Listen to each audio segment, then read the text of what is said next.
Alright everybody, Viperish Lotus 75 back again with another video podcast. And for this one, I would like to discuss the David Morrell Jr. versus Mike Gavronski fight that happened last weekend, since this video was made. But I want to discuss what I thought during the fight, and what I thought was great and what wasn't great. I can't believe the fight happened just last weekend since this video was made, but hey, I guess time flies when you have fun, am I right? But, hey, enough of that, let's get down to business. So, I thought the fight was interesting in the overall concept. That probably made no sense, but I said it anyways. David Morrell Jr. brought an excellent performance to the table, and he used his skills and his training and his mind power to his advantage to claim his victory against Mike Gavronski. I thought Morrell was definitely going to take the fight home. I could just see it in his eyes, and I could tell that he was going to win this fight easily, and that's exactly what he did. Morrell is 22 years old. He has had 4 professional fights in his career, and he won all of those 4 fights. So that definitely makes him undefeated in the professional world. During his amateur boxing career, he has a record of 130 wins and 2 losses. And just pointing it out there, correct me if I'm wrong. Put it in the comments if you think it's different or whatnot.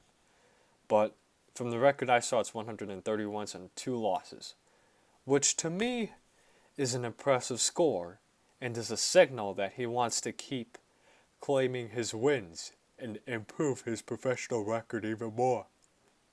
Oh man. Gavronski, on the other hand, has a professional record of 26 wins, 4 losses, and 1 draw. I think that is a good score.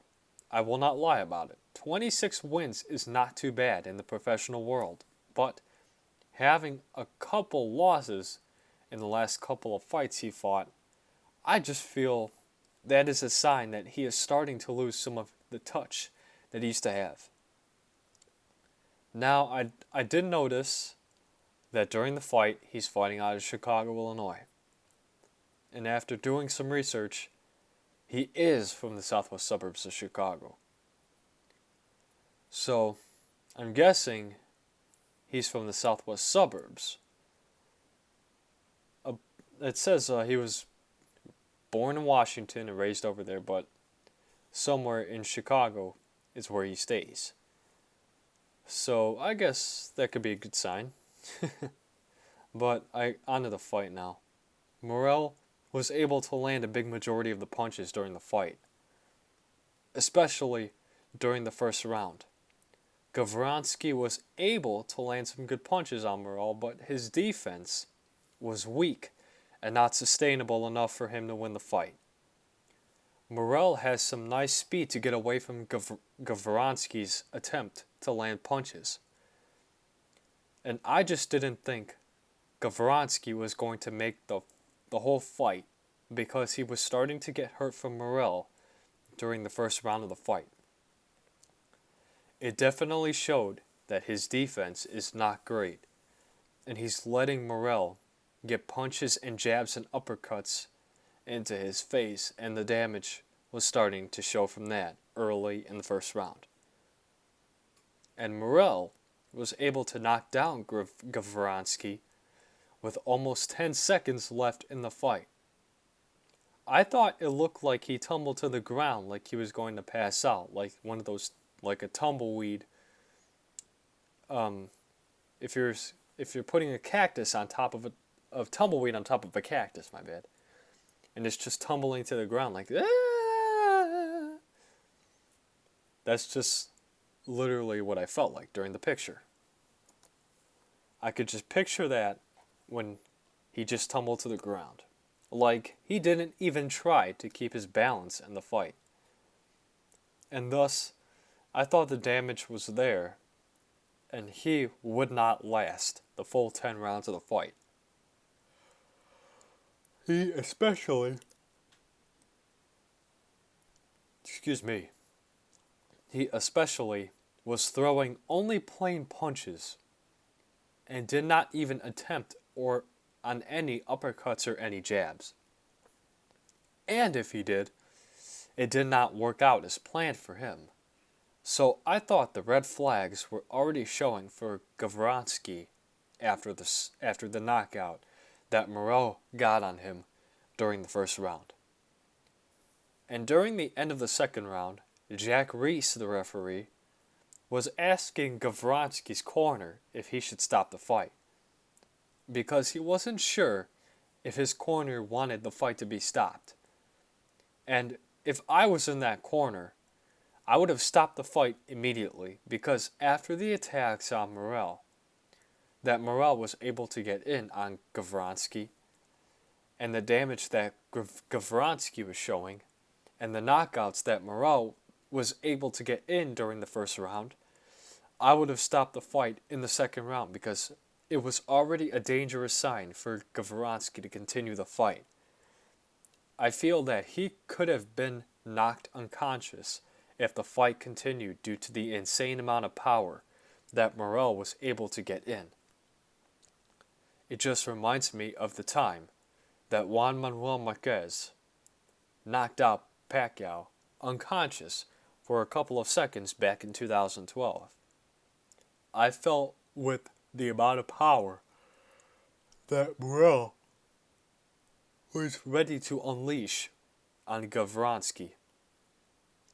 A similar situation like that could have possibly happened out of surprise if the referee didn't stop the fight. Morrell showed an amazing amount of effort during the fight, and especially taking it on 3 weeks' notice. Who knows, if he had the full training camp, things would have turned out much worse for Gavronski. Morrell had 49% during the fight, with 208 punches thrown and 102 punches landed, while Gavronski had 9% during the fight, with 128 punches thrown and only 12 of them landed. That to me is kind of shocking, because I believe that kind of effort in a fight is unacceptable. I would have definitely stopped the fight before the second round, because, let me just be honest with you, that is an embarrassing number. That is really bad for Gavronski.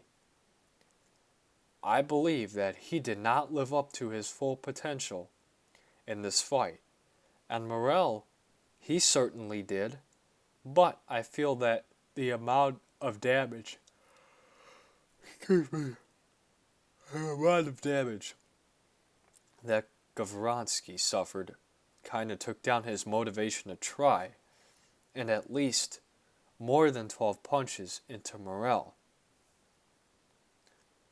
But I will admit, with 12 punches, that did show a small amount of effort in Gavronski's part. It definitely is better than getting less than 10 punches.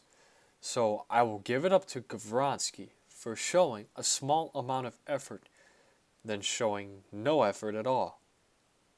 I thought that Gavronski showed a small amount of effort during the third round, with some punches he was able to get in.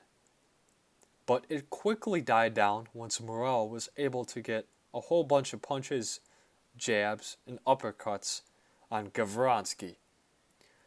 But I will say that small little effort is better than no effort at all. And I just feel if that hadn't happened, he would have gotten less than 10 punches landed. And that would have been a really embarrassing scorecard for him. But with this fight, I just felt that it was forcing an inexperienced and lazy automotive porter to take on the responsibilities of a general manager. And with that title being said, it would include overlooking sales, service, financing, parts, profitability, and making sure sales are somewhat hitting their quotas, ensuring good relationships with companies associated with the dealership, and making sure staff is performing at levels that make the dealership function properly, and creating a great team of employees and getting quotas hit and service met with teamwork. Because during the fight, I felt that Morrell took on the responsibilities of the quote-unquote general manager and made that into a successful position for him, while Gavronski was the inexperienced lowdown of the dealer, forcing himself into the general manager position. And if you try to take on those type of responsibilities with no experience whatsoever, it will not end well for you. And I'm just going to say, with all the uppercuts Morrell was taking on Gavronski, it was clear that he was not going to last. He needed a miracle if he wanted to last. And it was devastating for Gavronski and a big win for Morrell. But overall,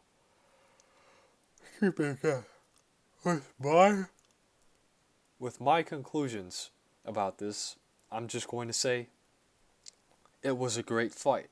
Morrell definitely did show that he can keep his undefeated record in the professional boxing world with 4 wins and 0 losses. Gavronski did show little effort, but it was far from where it needed to be for him to win the fight. But hey, I guess it wasn't all that bad. I just wish the fight would have been longer, because it would have been more exciting if the fight could have been longer. But it was smart to stop the fight and avoid any damage to Gavronski, because if the fight hadn't been stopped, who knows what would have happened. It would have turned out really bad. He could have been knocked out unconscious. I'm just going to say that. With all the power that Morrell was giving him, he would have gotten knocked out because of that. And that would be a big embarrassing loss for him. Just my thoughts of it. But that's it for this video podcast. That's just my opinions and my thoughts on the David Morrell Jr. versus Mike Gavronski fight. PBC Fighting on Fox. But I hope you guys enjoyed the video. Like, comment, and subscribe to TV5 Entertainment. If you have not subscribed yet, please subscribe for a lot more content. And we will see you all in the next video. Good night, everyone. Hey, it's our goal. If you like what you watch, check out the TV5 Entertainment YouTube channel and subscribe. We really appreciate you guys watching our videos.